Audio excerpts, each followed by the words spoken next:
नमस्कार साथियों, श्याम टॉक्स में आपका स्वागत है।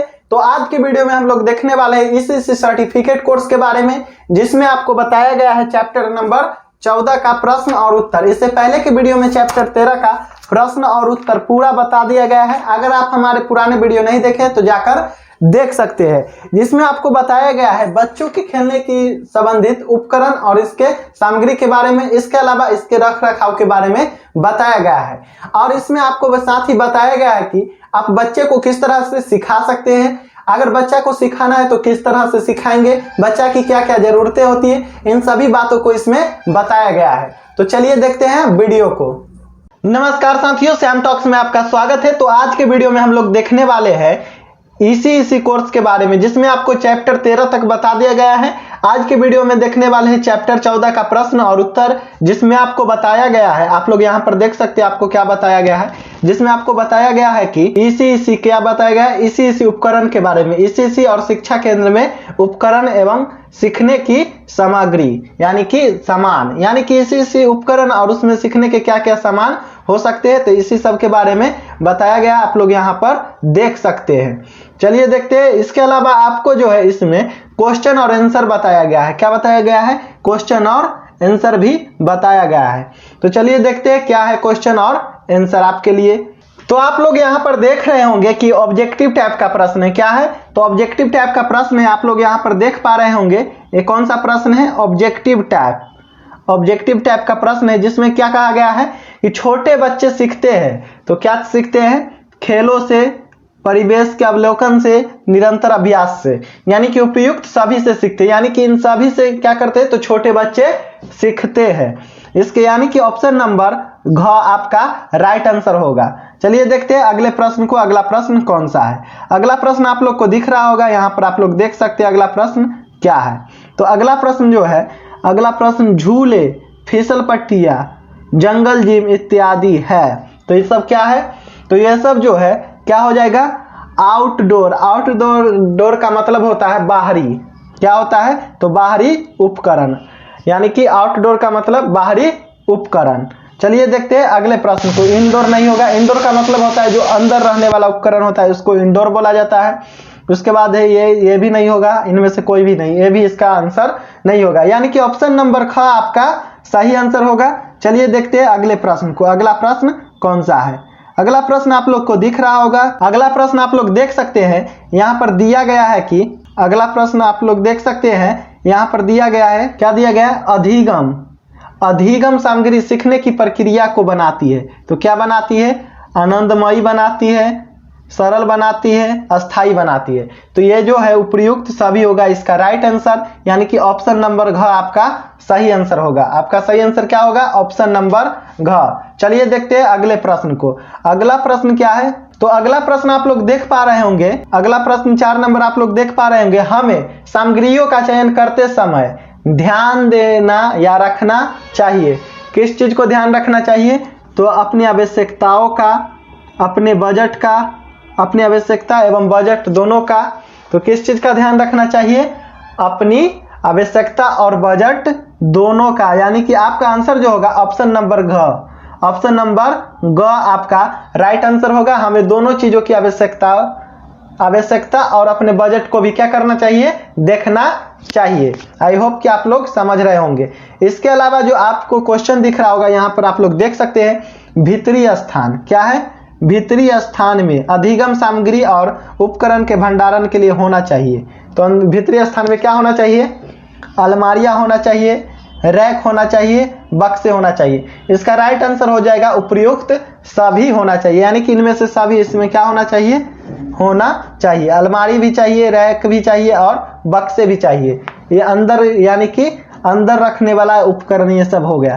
तो चलिए देखते हैं अगले प्रश्न को। यहाँ पर देख सकते हैं अगला प्रश्न अति लघुत्तरीय है। आप लोग देख सकते हैं यहाँ पर प्रारंभिक बाल्यावस्था देखभाल और शिक्षा केंद्र में उपयोग किए जाने वाले 2 इंडोर के मतलब रूम के अंदर के 2 उदाहरण बोल रहा है देने के लिए। क्या कह रहा है? 2 उदाहरण बताइए। तो क्या? एक तो अलमारी होता है और दूसरा कुर्सी लिख सकते हैं, आप बाल्टी भी लिख सकते हैं, ये सब होता है। इसके अलावा चलिए देखते हैं अगले प्रश्न को। अगला प्रश्न आप लोग को दिख रहा होगा। अगला प्रश्न क्या है, रसोई घर में चिमनी क्यों होना चाहिए? तो धुआं निकलने के लिए। किस चीज के लिए? तो धुआं निकलने के लिए एक चिमनी होना चाहिए। उसके बाद जो है अगला प्रश्न आप लोग यहाँ पर देख पा रहे होंगे। अगला प्रश्न कौन सा? अगला प्रश्न जो है आप लोग यहाँ पे देखिए, प्रारंभिक बाल्यावस्था देखभाल। क्या है? प्रारंभिक बाल्यावस्था देखभाल और शिक्षा केंद्र में प्रयुक्त उपकरणों कितने भागों में बांटा गया है? यानी कि उपकरणों को कितने भागों में बांटा गया है? तो देखिए इसे जो है 2 भागों में बांटा गया है। एक होता है इंडोर और दूसरा होता है आउटडोर। देखिए इंडोर में जो हो जाएगा कुर्सी, बक्सा या अलमारी आप बोल सकते हैं, वो भी होगा। आउटडोर में ले लीजिए झूला, सीसॉ यानी कि फिसलन पट्टी, इसके अलावा वो भी हो सकता है।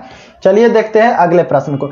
अगला प्रश्न आप लोग को यहाँ पर दिख रहा होगा, अधिगम सामग्री का महत्व बताइए। यानी कि खेल सामग्री का क्या महत्व है? तो ये सीखने की प्रक्रिया को सरल बनाता है, यानी कि आसान बना देता है। रोचक बनाने में, यानी कि यह रोचक भी बनाता है।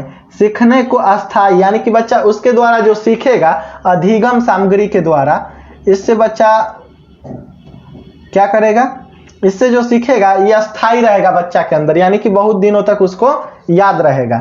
चलिए देखते हैं अगले प्रश्न को। तो आप लोग अगला प्रश्न देख सकते हैं यहाँ पर, अधिगम सामग्री क्या है? अधिगम सामग्री से आप क्या समझते हैं? तो देखिए वैसी सामग्री, सामग्री का मतलब होता है सामान, वैसे सामान जो सीखने के केंद्र में हो, यानी कि सीखने के केंद्र में, अर्थात जिसकी सहायता से सीखने की प्रक्रिया हो रही हो, उसे अधिगम सामग्री कहते हैं या अधिगम सामग्री कहलाती है। यानी कि आप क्या समझे इससे? जो सीखने को आसान बनाता हो या सरल बनाता हो, उसे क्या कहेंगे?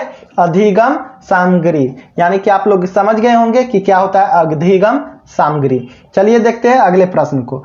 अगला प्रश्न आप लोग को यहाँ पर दिख रहा होगा, अधिगम सामग्री के निर्माण में प्रयुक्त सामग्रियों के नाम लिखिए। तो इसके निर्माण में क्या क्या लगता है? तो अधिगम सामग्री के निर्माण में प्रयुक्त कैंची, सुई धागा, फेविकॉल, गोंद, चार्ट पेपर, ये सभी किस में लगता है? तो अधिगम सामग्री के निर्माण यानी बनाने में लगता है। और ये हो गया अधिगम सामग्रियों के बनाने वाले नाम। चलिए देखते हैं अगले प्रश्न को। अगला प्रश्न आप लोग को दिख रहा होगा। अगला प्रश्न कौन सा है? यहाँ पर देखिए 5 नंबर प्रश्न, उपकरण एवं अधिगम सामग्रियों को चुनते समय किन बातों को ध्यान रखना चाहिए? तो देखिए किन किन बातों को ध्यान रखना चाहिए? तो सामग्री टिकाऊ होना चाहिए, आकर्षक होना चाहिए, कम लागत होना चाहिए, सहज रख रखाव होना चाहिए तथा अस्थाई हो। क्या हो? अस्थाई मतलब या स्थानीय हो। तो ये हो गया आपको क्या? उपकरण एवं इसका चुनाव करते समय जो ध्यान में बात रखना है वो हो गया। इसके अलावा चलिए यहाँ देखते हैं 6 नंबर प्रश्न। आप लोग देख पा रहे होंगे यहाँ पर प्रश्न नंबर 6, अधिगम सामग्रियां निचले खाने में क्यों रखना चाहिए? तो देखिए अधिगम सामग्रियां निचले खाने में रखने से बच्चा को उपयोग करना एवं रखना सहज होता है, यानी कि बच्चा आसानी से उसको उपयोग कर सकता है। इसलिए खेलने वाले सामान को क्या करना चाहिए? तो नीचे रखना चाहिए। रैक में कहाँ रखेंगे? तो नीचे रखेंगे। इसके अलावा जो आगे का प्रश्न है आप लोग को यहाँ पर दिख रहा होगा, दीर्घ उत्तरीय प्रश्न है। इसका आंसर जो है आपको 50 से 60 शब्दों में देना है, यानी कि उत्तर आपको कितने शब्दों में देना है? 50 से 60 शब्दों में। तो चलिए देखते हैं क्या है प्रश्न। तो आप लोग को यहाँ पर दिख रहा होगा, आप उपकरणों और सामग्रियों का रख रखाव कैसे करेंगी? तो देखिए उत्तर दिया गया है, फर्नीचर और अन्य उपकरण महंगे होते हैं और हमारे पास इतना बजट उपलब्ध नहीं हो पाता है, इसलिए हमें चाहिए कि उसको हम क्या कर सके? सामान की उचित देखभाल कर सके, उनके रख रखाव का पूरा ध्यान दे ताकि लंबे समय तक काम आ सके। इसके लिए आवश्यक है कि प्रतिदिन सामान की झाड़ पोछ की जाए। आप जानते हैं कि प्रारंभिक बाल्यावस्था देखभाल और शिक्षा केंद्र के सारे उपकरण छोटे बालकों के लिए उपयोग में लाए जाते हैं। बच्चों द्वारा लगातार उपयोग करने पर स्वाभाविक है कि वे गंदे होंगे, अतः प्रत्येक दिन क्या करना चाहिए? प्रत्येक यानी कि डेली उसकी साफ सफाई की जानी चाहिए। टूटे हुए उपकरण या फर्नीचर से बच्चों को चोट लग सकती है, इसलिए हमें चाहिए कि उनका उपयोग न करें। समय समय पर फर्नीचर और अन्य उपकरणों का रंग रोगन करवाते रहना चाहिए। इससे उनकी उम्र बढ़ती है। किसकी?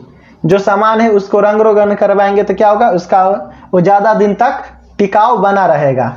बर्तनों की साफ सफाई हो जाने के बाद उन्हें यथासंभव रख देना चाहिए।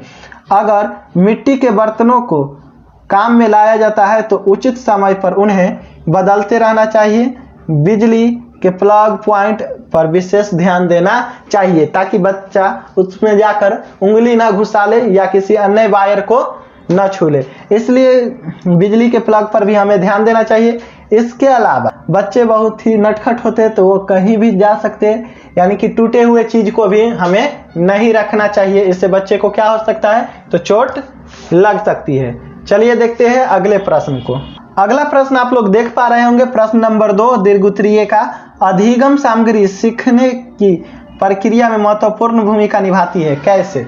तो देखिए दोस्तों, कैसे महत्वपूर्ण भूमिका निभाती है, तो प्रारंभिक बाल्यावस्था क्या करती है, प्रारंभिक बाल्यावस्था देखभाल, मतलब कि ईसीसी में कई तरह के उपकरण का उपयोग किया जाता है।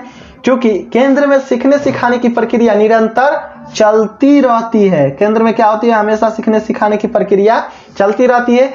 इसलिए बच्चों के सीखने की प्रक्रिया में अधिगम सामग्री एक महत्वपूर्ण भूमिका निभाती है।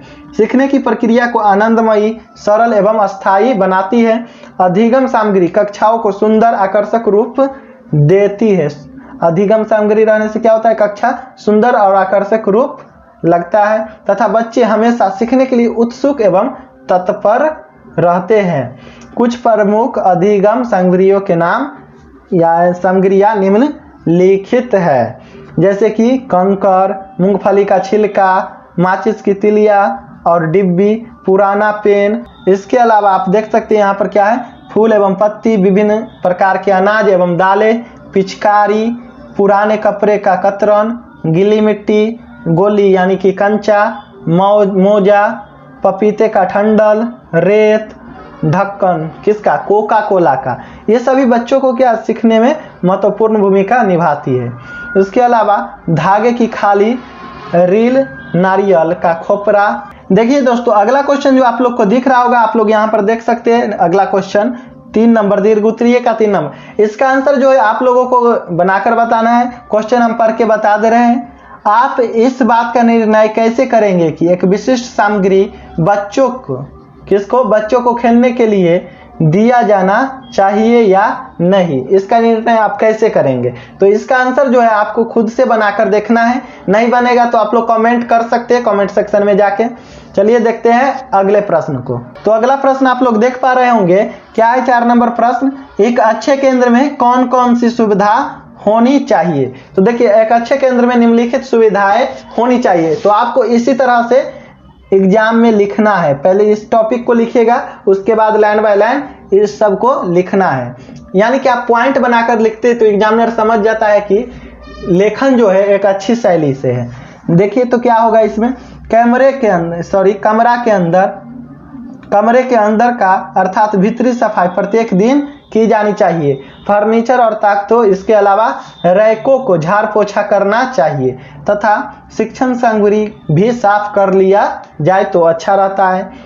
कमरे तथा बरामदे के फर्श और शौचालय को फिनाइल या किसी अन्य कीटाणुनाशक से क्या करना चाहिए, तो हर रोज सफाई की जानी चाहिए। केंद्र के परिसर के कड़े कुचरे को इकट्ठा कर किसी बंद डब्बे में डाल देना चाहिए ताकि मच्छर और मक्खियां न पनपे। इसके अलावा कमरे के सभी दरवाजे और खिड़कियां पर पतले तार वाली जाली लगवा दी जाए ताकि कमरे में मक्खियां और मच्छर न घुसने पाए। इन जालियों, दरवाजों और दीवारों पर समय समय पर कीटनाशक दवा का छिड़काव करवाते रहना चाहिए। अब 5 नंबर पॉइंट देख सकते हैं, इसी केंद्र के कमरों, बरामदों आदि की टूट फूट की मरम्मत, रंग रोगन आदि नियमित अंतराल पर करवाते रहना चाहिए। कमरे की दीवारों में बनी ताकों पर दरवाजे वाले पल्ले लगवाया जाना चाहिए या पर्दों से ढक कर रखना चाहिए। इनका उपयोग अलमारियों के रूप में किया जा सकता है। तो ये हो गया टोटल पॉइंट जो कि आपको इसमें लिखना है। किसमें? तो एक अच्छे केंद्र में कौन सी सुविधाएं होनी चाहिए। दोस्तों ये जो क्वेश्चन है आपको पूरा VVI है, एग्जाम में आने का पूरा चांस है, यानी कि ये क्वेश्चन आपको एग्जाम में पूछ सकता है। ये क्वेश्चन एग्जाम में जरूर आएगा। आप लोग देखिए, एग्जाम में बैठिएगा आप लोग को पता चल जाएगा। तो आप लोग इसको पॉइंट बाय पॉइंट लिख सकते हैं, इससे एग्जामिनर कॉन्शियस होकर पढ़ेगा और आपको अच्छा से अच्छा नंबर भी देगा। आई होप कि आपको हमारा वीडियो अच्छा लगा होगा। अगर आप हमारे चैनल पे नए हैं तो चैनल को सब्सक्राइब कीजिए, अगर पुराने हैं तो नोटिफिकेशन बेल आइकन को ऑन रखिए। मिलते हैं नेक्स्ट वीडियो में।